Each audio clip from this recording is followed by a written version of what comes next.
Well, as we continue our series, coming almost to the end of questions from the Bible series, I'm going to continue with that. But before I pose the question before you, I want to take you through a journey, a story today. It's completely a story of a man whose encounter with Jesus.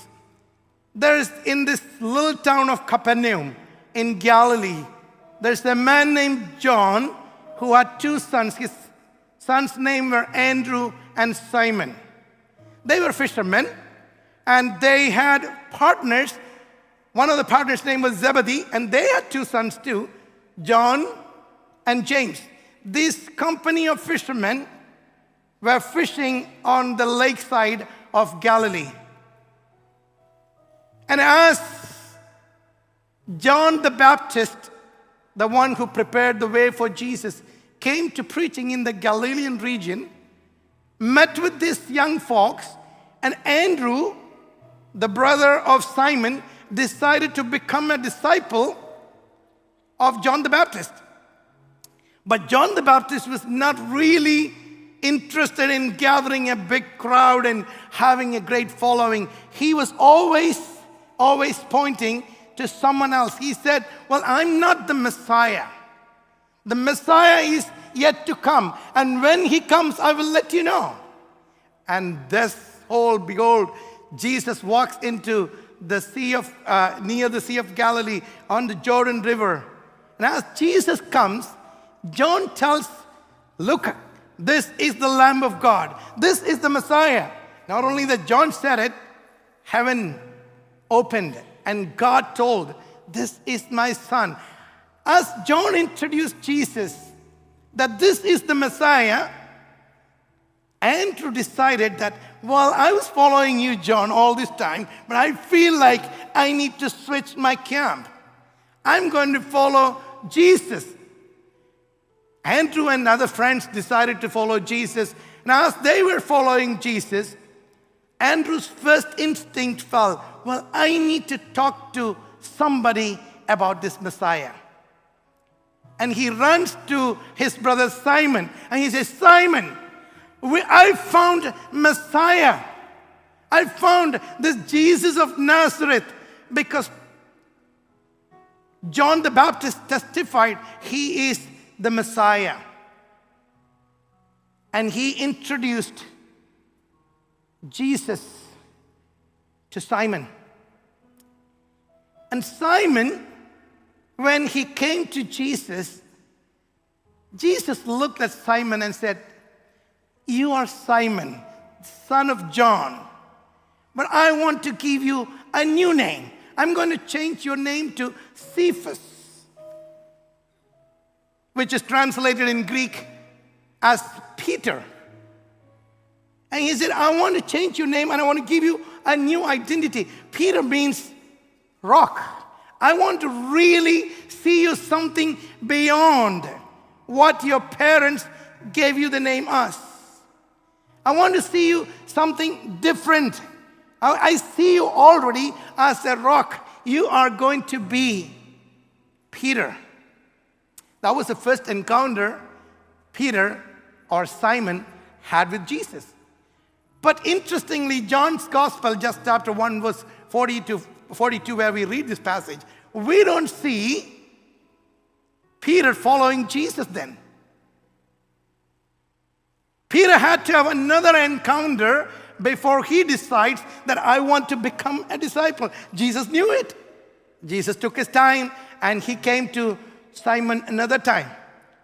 On another occasion, Jesus was at the Sea of Galilee, and these guys are still fishing there. And Jesus had a lot of people, a crowd around him. As Jesus was teaching, the crowd started almost pushing Jesus. Jesus found an easy way to talk to them. He walked into the boat, but he this time chose the boat of Simon. He said, Simon, can you do one thing? Can you just move this boat a little further into the water so I can stay a little far and then I can speak so their crowd is not pushing me? And as Peter was sitting there in the boat, Jesus started speaking to the people and teaching them. And as Jesus finished teaching, Jesus looked back and see Peter and said, Peter, I want you to put your net to the deep. While Peter was already tired all night working, he said, Jesus, don't you know you're not from here? This is probably not the great time to do fishing. This is already daytime. We did work all night, but we didn't get anything. What do you think about now? But because you told it, what I'm going to do, I'm going to put the net, cast the net. But what happens immediately after that is a big fish just flocking into the net, is filling the net to the place where net was about to break. And he couldn't control pulling the net into the boat. He called his friends. He told Zebedee's sons, John, James, come over here. And as all of them came and they pulled the net, Jesus was still looking at Peter. Peter saw something different. Peter just started crying out, go away, Lord, from me. Lord, just leave me alone. I am a sinful man. I'm not worthy to be in your presence. Jesus told him, Peter, I want you to follow me. All this time you are fishing fish, but I'm going to make you fishers of men. This is the beginning of Peter's journey, really, with Jesus. When Jesus took him, he said, I will make you. You're not going to be just made. I'm going to make you something different. That is Peter's journey. Peter was not just following Jesus. As Peter got into the company of Jesus' disciples, like every other leader in the world, Jesus also had an inner circle of people. All leaders have some inner circle people, right? And Jesus had his inner circle. Jesus decided to take Peter to be in the inner circle of him. Peter, James, and John, the trio. They were part of the inner circle. And when all the disciples will go to some place and there's a particular thing happening, if Jesus wanted the inner circle to be there, Jesus always told them, Peter, James, and John, come on. I want to show you something more than what others would see. You have many examples where Peter is in the inner circle. One of them is just as in Luke chapter 8, verse 40 to 56, and also in Mark 5, we can read when Jesus decided to go and raise Jairus, the temple leader's daughter. She was dead, and he was crying and coming to Jesus and said, please come and help my child. And on the way, she died, and as they went to the house, Jesus told Peter, James, and John, come on in. I'm going to do something very special. We have healed many people, but you haven't seen somebody being raised from the dead. But I want you to be in my inner circle, watching me, what I am going to do. He was in the inner circle, seeing what happening, learning from Jesus. You have another story where Jesus performed a miracle by walking on the water. This was after actually feeding the 5,000 people. Jesus went to the other side of the lake with the disciples, and as the evening came, Jesus told the disciples, why don't you guys go in the boat? I will stay here for some time and pray. It's almost like Jesus is setting up everything. And as the disciples go, the sea got violent, the waves started rising, people were afraid, and as they looked, there was a man walking in the water, and they thought it's the ghost, and they got terrified by what they saw. But Jesus said, do not be afraid, it's me. Don't worry about it. And first response in the team on the boat was that Peter saying, if it is you, what do you say? Tell me to come. I want to walk on the water. Peter is so impulsive, right? He really wants to walk on the water. No one has ever done it. If it is you, I want to walk on the water. When you read that passage, it says, Peter got down out of the boat, walked on the water, and came to Jesus. There's nobody ever have done that miracle like Peter did. Peter really walked on the water. And you know the story, how it goes. Peter's eyes were on Jesus, and when he started looking around, what happened? He started sinking. And Jesus raised his hands, reached his hands, and he said, I want to pull you back.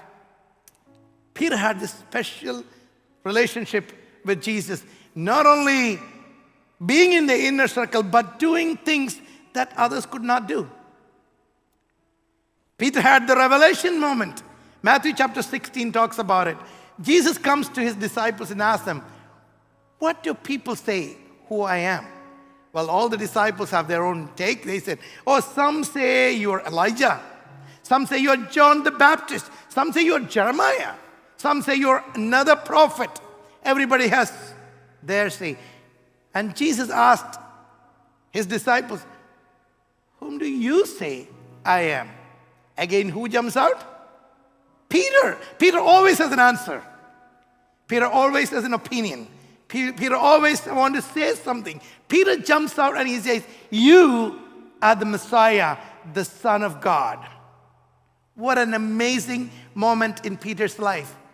Peter just said something that Jesus was waiting, that the disciples would know that I am the Son of God. I want them to know who I am. Until then, I will not reveal my purpose. I can't. And Peter said, you are the Son of God, the Messiah. And Jesus' immediate response is not going and tapping his shoulder and well done, boy. No. What did he say? Well, Peter, I want you to know this is not from you. This is my heavenly Father revealing it to you. This is your revelation moment. Peter had that revelation moment. Now think about you. If you had that revelation moment and God says, you got it revelation, how do you feel about it? I don't know about you. I feel like I got it finally, guys. You guys are all trying, but I got it. I finally got the revelation moment from God. But interestingly, all the gospel writers say, immediately after that revelation, what did Jesus do? Jesus started talking about his purpose of coming. The next thing that Jesus said is this, well, let's go to Jerusalem. There I'm going to be crucified. There I'm going to die. Well, Peter has his answer. Peter called Jesus to the side. What did you just say? You're going to die? Never. It's not going to happen to you. You're never going to die. Jesus looked at Peter with compassion, but with very strong voice. He said, get behind me, Satan. You do not have what is in the heart of God. Yes, you spoke what is in the heart of God a minute ago, but that doesn't mean that everything that you say is from the heart of God. It's from you. He corrects Peter and he tells Peter, Peter, I want you to know that you will have moments where you will not always walk in the revelation of God. It could be the flesh in you. It could be the human voice in you speaking. Be careful. Be careful, Peter. Peter's journey continues. Immediately after that, actually about 6 days later, this whole incident, a week after that, Jesus said, let's go up to that particular mountain. He takes his disciples, all of them, and halfway through, he told the 9 of them to stay here while we go further up. He takes whom? Peter, James, and John in a circle. He takes them up to the mountain, and there he is transfigured. Jesus is transfigured, which means Jesus actually showed himself who really is. His glory just started shining. He was just not the same person that they looked at all this time. Jesus is transfigured before them. And not only that, there is another view. Two most important prophets of the Old Testament just descended on the mountain. Moses and Elijah. Can you imagine Peter looking at Moses and Elijah? Right there, face to face. And Peter didn't know what to do and what to say. He said, Jesus, it's good for us to stay here. What we want to do is we want to make 3 huts, 3 little houses. One for you, one for Moses, one for Elijah. We'll just sit around, just back outside here. But as Peter was talking, he heard heaven open again. But this time, not for anyone else, but for Peter's sake. It says, this is my son in whom I'm well pleased. Listen to him. Peter, you need to just calm down. Listen to him. Listen to everything that he says. Very close relationship. After that incident, we have many, many passages in the New Testament where Peter had private times of conversation with Jesus. Basically a private tutoring time. One day Peter comes to Jesus and asks him a question. Well, Jesus, I want to ask you something. Lord, how many times should I forgive when my brother offends me? I can just imagine why Peter is asking that question. Andrew had this 6 times fight. And he had forgiven 6 times. And he's waiting to hear Jesus say, okay, 7 times. It's the Old Testament pattern. 7 times you forgive. And I'm just waiting. Andrew, you had it. If Jesus says 7 times, the next time you offend me, I know what to do. That's how Peter is thinking. But Jesus said, well, Peter, it's not 7 times. It's 7 times 70. What does it mean? As you multiply 7 into 70, 490, and you wait for 491st time, give 1 slap on the face. Is that what Jesus is saying? No, he's saying it's an unlimited time. You keep on forgiving, keep on giving, keep on forgiving. Peter had this private lessons. There are other times Peter asked questions. One day he came and asked, well, we have left everything, our net, our boat, our parents, everything, and followed you. What are we going to get? Jesus told Peter, Peter, when I come into the kingdom, I will let you sit on the throne and rule the nations. I want you to know that there is a place where I will take you. What you left here is going to be multiplied and given to you in eternity. Another time, Peter came to Jesus and asked, Jesus, it's like, the people there in the temple courts are talking about you and your master doesn't pay the tax. Should we really pay tax?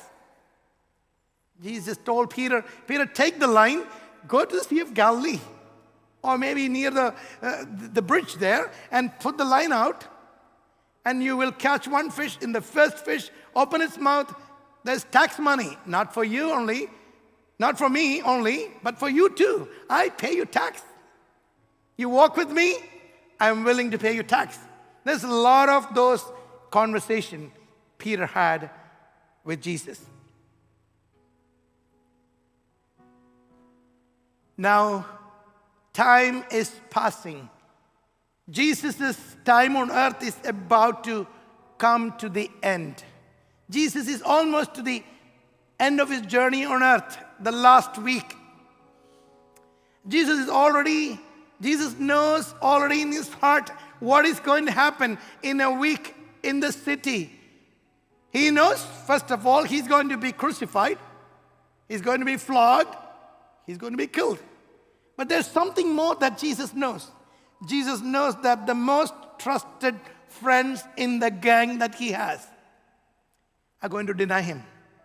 He knows one of them who actually keeps the money back, the treasurer of the committee in the team, is going to betray him. The one who walked on the water, the one who had the revelation from the Father, the one who saw Moses and Elijah, the one whose tax I have paid, is going to deny me? Jesus is overwhelmed with those thoughts. Now I want you to think about for a minute. If you know the most trusted friend that you have, that you share your life, every secret of your life with you, and that person is going to deny you when you most needed him or her, how would you feel towards that person? What would be your attitude? How would you relate when you are sure that person that you trusted the most is the one who's going to deny you in front of other people? Not only just deny you, I mean, even curse you. How would you feel about it? And then you decide that you're going to have a farewell dinner for yourself with your trusted close friends. And you have this one opportunity to ask somebody to prepare that special last dinner. Will you ask your trusted friend, whom you know for sure is going to deny you in a day or two, will you ask them, my friend, would you go and please prepare the best dinner for us? But Jesus decided something very different. He called one day Peter and John. John and Peter, I want you to go to this particular place and prepare this last meal for us. I trust you. I really trust you. I want you to go and do it. Peter and James goes and prepare the dinner, and at the meal, you know what happened. John chapter 13 talks about it. Jesus wraps the towel around and washes the feet of all the disciples. And when he came to Peter, Peter jumped out and said, I'm not going to wash. I don't want you to wash my feet. You are the master. You should not be doing it. But Jesus said, if you don't let me wash your feet, you have no part with me. And Peter said, then just wash me whole. I mean, he's very impulsive as always. And Jesus had the conversation. After they finished that meal, the set is going to be very different. As they come out, Jesus wanted to have a private conversation with Peter. And he told Peter, Simon, I want to tell you something. As I was praying, as I was thinking about what's going to happen, Satan came to me and said, will you give him to me? I will take care of him. Can you imagine that scene in your heart? You can think about it. That you know a trusted friend of yours is going to deny you, going to betray you, and not going to be there with you when you most wanted him. And here is an opportunity. An enemy is coming and telling, why don't you give him to me? I will handle him. It's a great opportunity. The greatest opportunity, because you know anyway he's going to deny you. And I don't have to do anything. Somebody else will take care of him. What did Jesus do? Jesus said, Simon, I want you to know I've been interceding for you. I've been praying for you. That when you've fallen and you're come back, I want you to be the rock that I told you. I'm giving you a warning. Satan is after you, but I'm praying for you. This is Jesus. Now Jesus is walking further up into the mountain in the Garden of Gethsemane. If I was in Jesus' place, I wouldn't want to do anything with these guys. I would have said, okay, enough is enough. We had our final farewell dinner. You are off your own. I'm going to my place. But Jesus said, I want you to come with me. My heart is just in pain. I'm burdened with pain. My heart is overwhelmed to the point of death. And I want you to sit here with me and pray. Because I trust you. And Jesus goes a little further and started crying. Crying to the point where his blood started falling to the ground as sweat drops. Peter is watching all that, but he couldn't stay up. And as Jesus comes back for the first time, he saw Peter and his disciples, Peter and his friends, all of them had good lamb dinner that night and full, very sleepy, and just sleeping on the ground. Jesus called Simon and said, Simon, can't you even stay with me for 1 hour? Didn't you just before an hour say that I'm going to die with you? Even if everyone deny you, everyone reject you, I will be with you, but you can't even stay for 1 hour praying with me.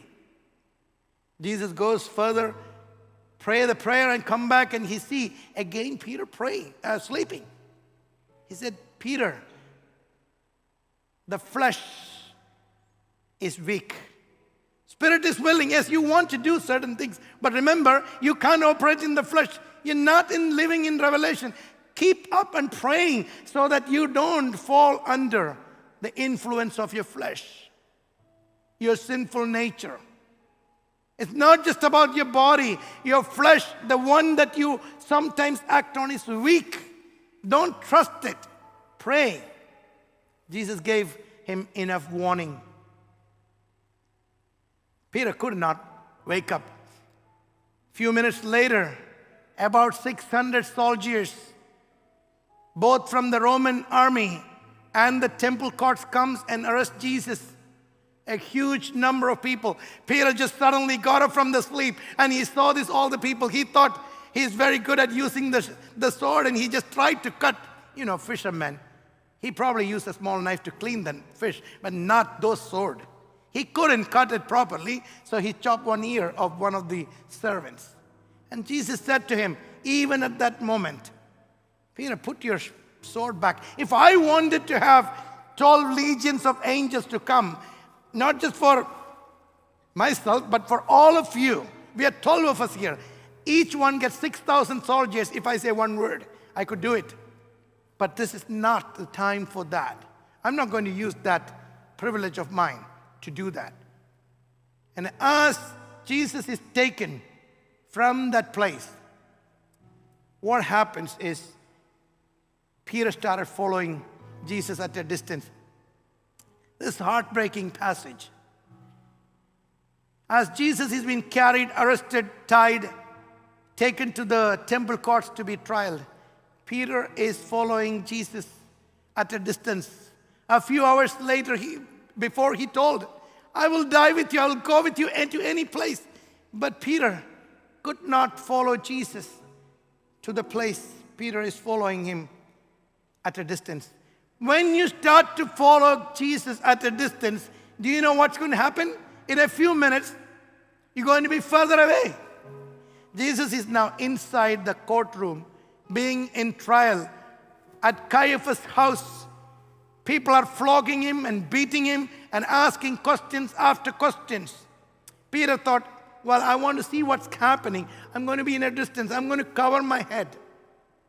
I'm going to stay outside in the courtyard, and there is a fire pot with charcoal burning, smoke filling the area. He's just thinking that I can cover myself and stay there. But he couldn't, because somebody saw him and asked him, you're one of them with him, right? It's a servant girl. And Peter looked at the girl and said, what are you talking about? I don't know him. I don't know who you're talking about. I'm not. After some time, another guy comes and says, you are really with him. I saw you walking with him. And he said, what are you talking about, man? I don't know what you're talking about. And an hour later, now you read those passages, an hour later, so Jesus is under trial, those all hour. An hour later, somebody comes and says, that's midnight time, past midnight. He said, your accent says you are with him. You're a Galilean. You're not from this place. You're not from Judea. You are with Jesus. I saw you for sure. And Peter started jumping in and saying, I don't know. I really don't know. He started cursing Jesus at that moment, saying, I do not know what you're talking about. You are completely wrong. And as he said that 3 times, like Jesus told him, predicted earlier, that before the rooster crows today, you will deny me 3 times. As Peter completed his 3rd sentence, rooster started, the sound came. But you have to look at the passage in the book of Luke chapter 22. Jesus is being flogged and is in trial. But as Peter is denying, it says, as the rooster crowed, the Lord turned and looked straight at Peter.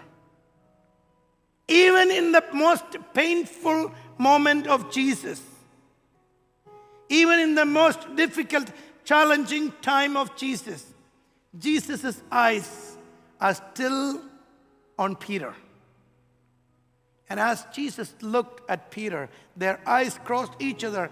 Peter just stood up there and just started bitterly crying, God, what did I do? I have just denied my Lord, the one whom I said be with him in his last moment. And he started running for his life. The next 3 days, no gospel writers record a thing about Peter.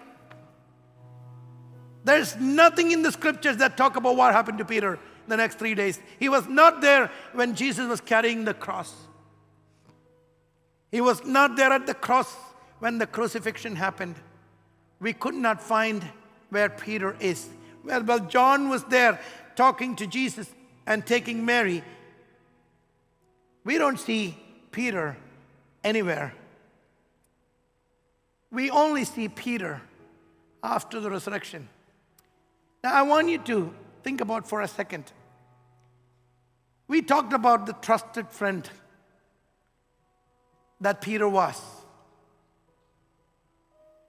And now he is no more trustworthy.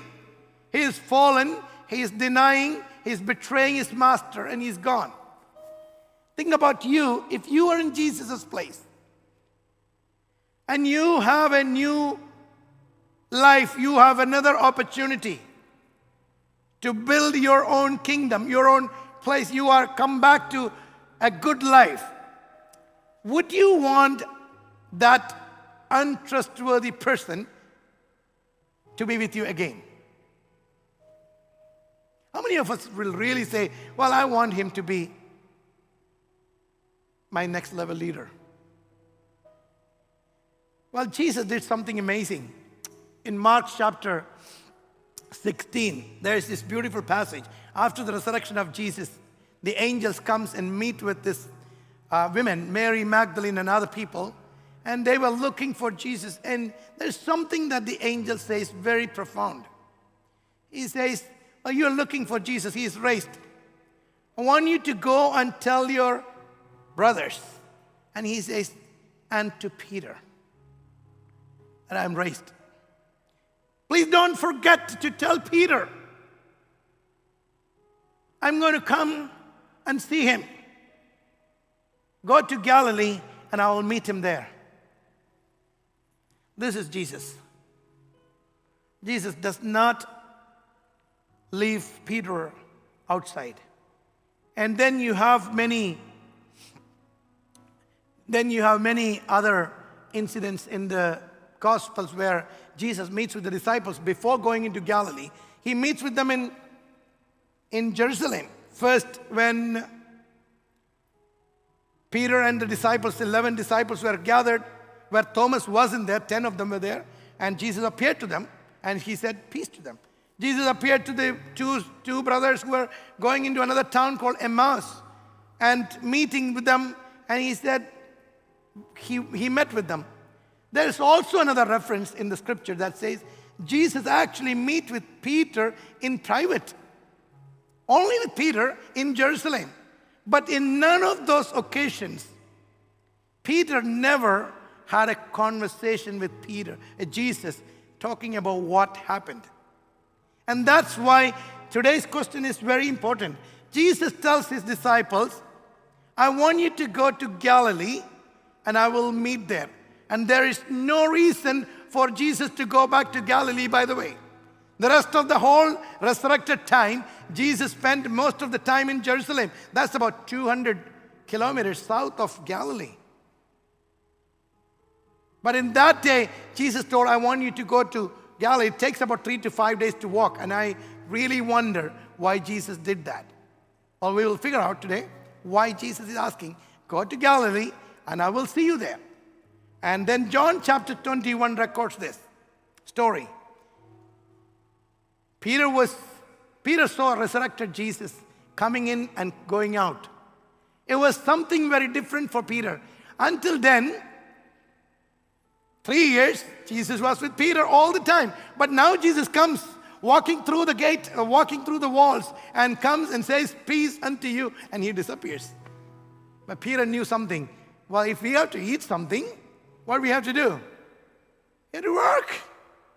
Jesus is not there to multiply bread anymore with us. He is not paying our tax.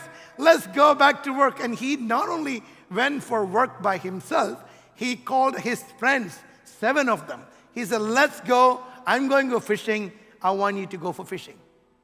They worked all night in the same familiar place with the same boat and the net that they used 3 years before, in the same exact place. And that morning, Jesus decided to come to the same shore. There is something beautiful about that story, friends. This is where all started. This is exactly where Jesus called Peter and said, I will make you fishers of men. This is where Peter confessed, I am a man of sinful nature. Just leave me. And Jesus did not only come that morning, but there was another incident. There was no fish. All night they worked. What does it remind you? 3.5 years ago, we were at the same place, in the same boat with the same net. All night we worked. We got nothing. And Jesus comes and asks this question. Friends, have you got any fish? They shouted out, we worked all night. We didn't get any. Jesus said, put the net to the right side. What happens next?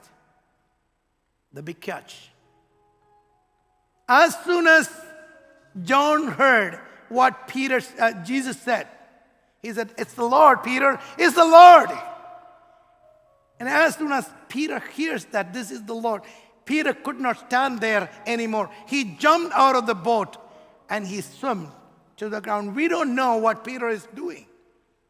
But when they come to the shore with all the fish, Jesus had already prepared amazing breakfast on a charcoal grill with fish and bread for the breakfast in the morning. He called his disciples, come, let's have breakfast. And after they finished, all of them eating, Jesus walked to Peter. I believe Peter could not take charcoal smells anymore.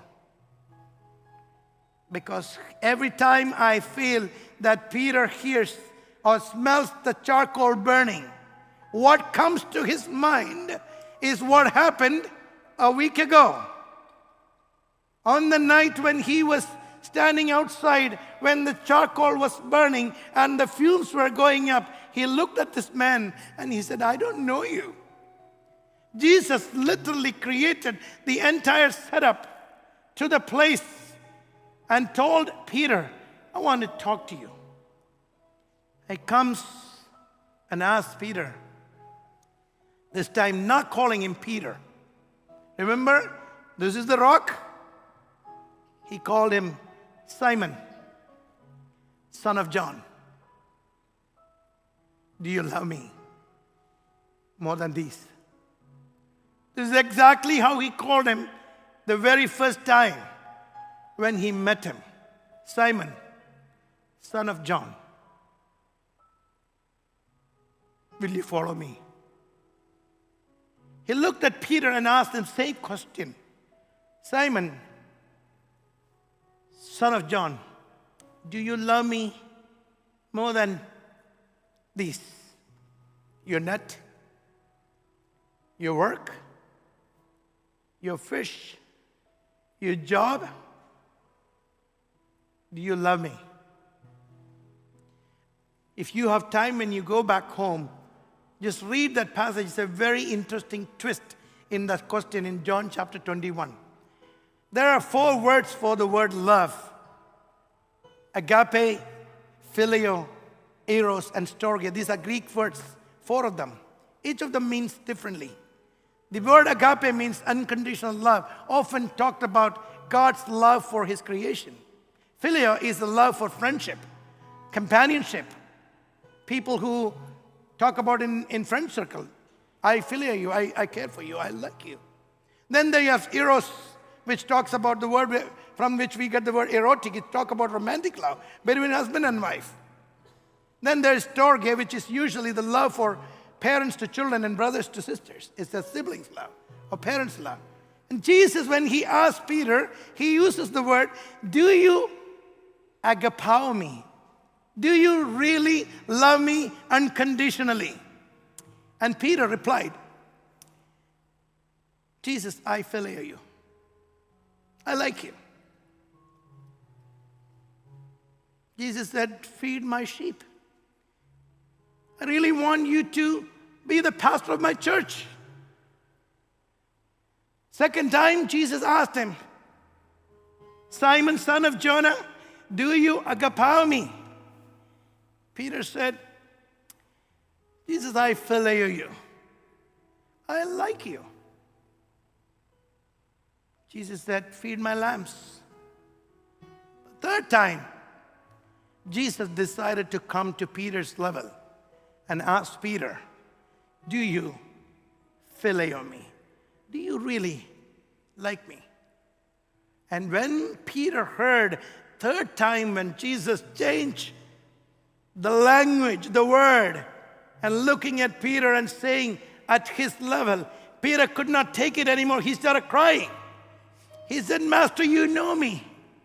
You really know my heart, my failures, my weaknesses.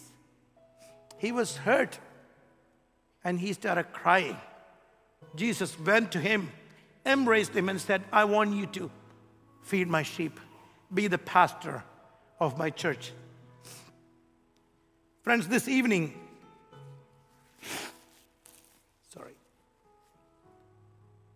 my question for us is this: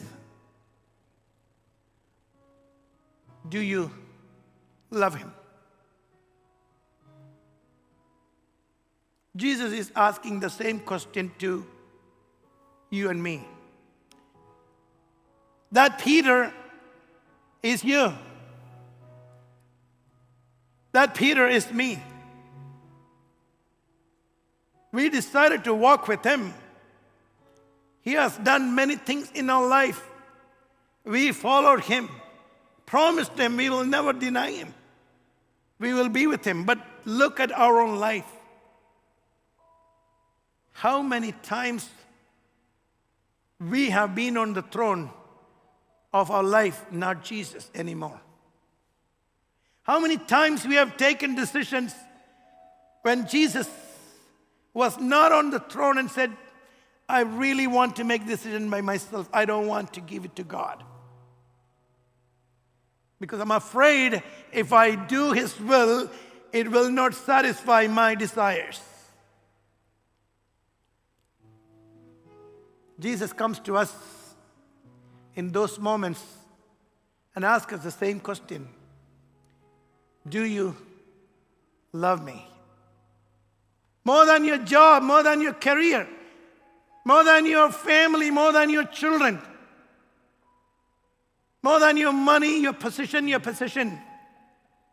The things that you value so much. Do you love me more than all this?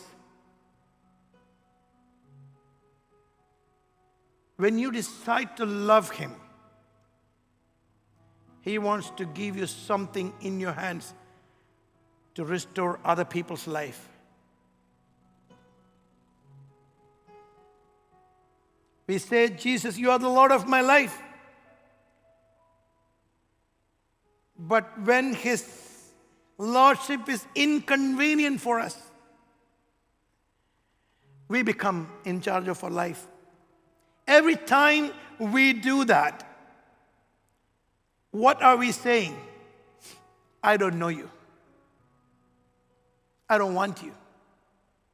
I don't like you. Jesus comes back to the same place where we began and asks the same question. Do you love me?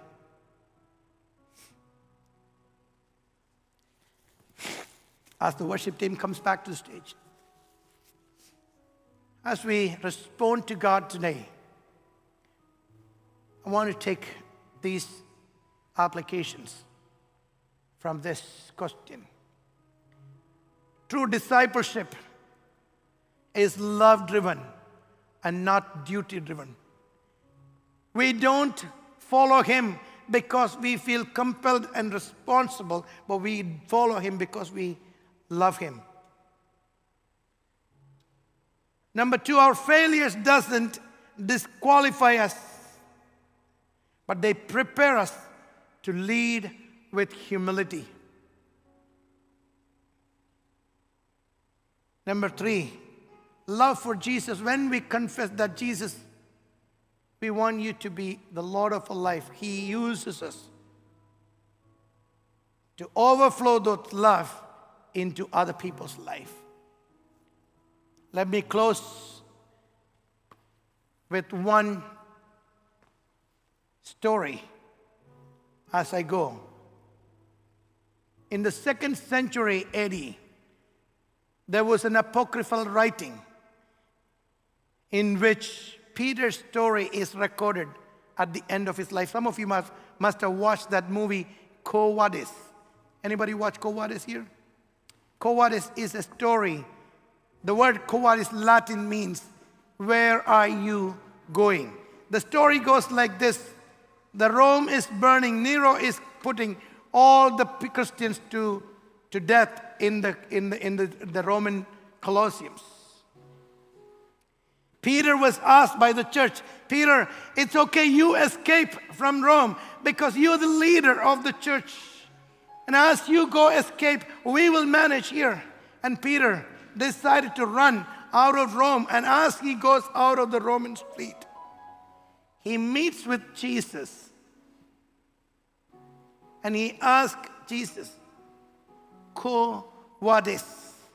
Where are you going, Jesus? Jesus said, I'm going to go to the city to be crucified again. I'm going to be crucified again. And Peter was just broken by that question and the answer that Jesus gave. And he runs back to the city and he tells the Roman authority, I'm the leader of this church. I'm not worthy to die like my master. Put me upside down. And he went to the cross, hanging upside down. This is, by the way, a legendary story. We don't have that in the scriptures. But this question ends the story for Peter. Peter decided to put his life for the church of Rome and said, I am not worthy to be hung like my master.